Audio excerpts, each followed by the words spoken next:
We have a very special guest with us today, veteran columnist Jack Todd. I've been reading his Gazette columns since I was 10, which, about 3 years. Jack, thanks for joining us. Thanks so much. Okay. If you could change one thing about the Canadiens, whether it be a roster change or the way they do things, what would it be? I'd change the fans, because they're all nuts. Yeah. No, seriously, obviously they're thin up the middle. We've seen that now with Galchenyuk and Desharnais going down. If there's any way that they could pick up a stud second-line centerman in exchange for a defenseman, I would make that move. Other than that, this is a very good team. They're on top of the league for a reason. Do you see us getting a star or a better centerman at some point in the season? They might try to make a deal, but you're going to have to cough up something good to get that, and to try to make a deal now when you're injured and have injuries and your back's up against the wall, I think would be a big mistake, because any other GM is going to hold you up big time. Okay. Later on, when you get close to the trade deadline, I could see them trying to make that deal. Okay. You look at a team like Edmonton, if they're going to be out of the playoff picture, Nugent-Hopkins is a likely guy to move. They've never been totally happy there with him. They're, hip deep still and skilled forwards. Do you think he would do better on the Habs? Yeah, I think he would. I think he went into Edmonton with a lot of pressure, kind of got on the wrong foot. With the way Galchenyuk's playing, he doesn't even have to think about being the number one centerman.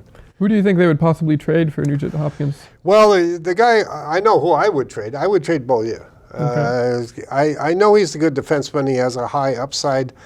You've got Sergachev coming, who's going to be way better than Beaulieu. And I think Beaulieu has a little bit of an attitude problem. He still hasn't grown up, and he's been around long enough now. He should have. I think he's a little bit entitled, too entitled? A little bit entitled, I always look at warning signs with players. And when Beaulieu, long before he was even here, when he got into a thing in a bar with himself and his father, then to me that's a flag. And I start watching that guy and seeing, is there something deeper there or not? I don't think it's major. But to me, he's the one who's going to bring the most, because he has a high upside, and he's a guy, losing him might not be a disaster, let's put it that way. Okay. What are your thoughts on fighting in the NHL? Do you think there's still a place for it today?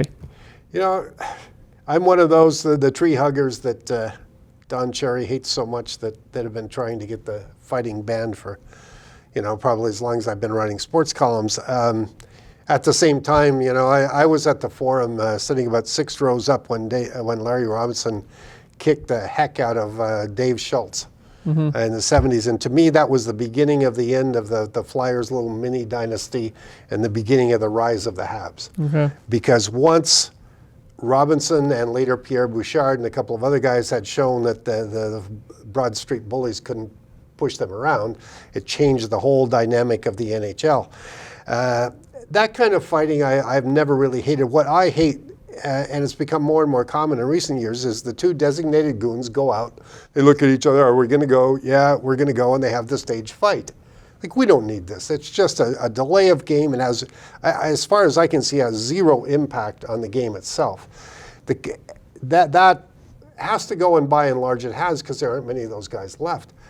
The kind of fighting that I can tolerate is the kind that Andrew Shaw does, You go out, there's been some running people going on and stuff. I mean, Shaw isn't big enough to really frighten anybody, but he's a pit bull. He'll fight anybody.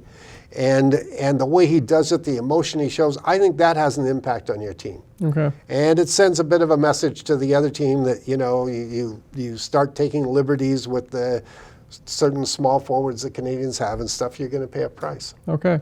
Jack, thanks so much for taking the time to sit down with us. Check out the full episode on hockeyinsideout.com now.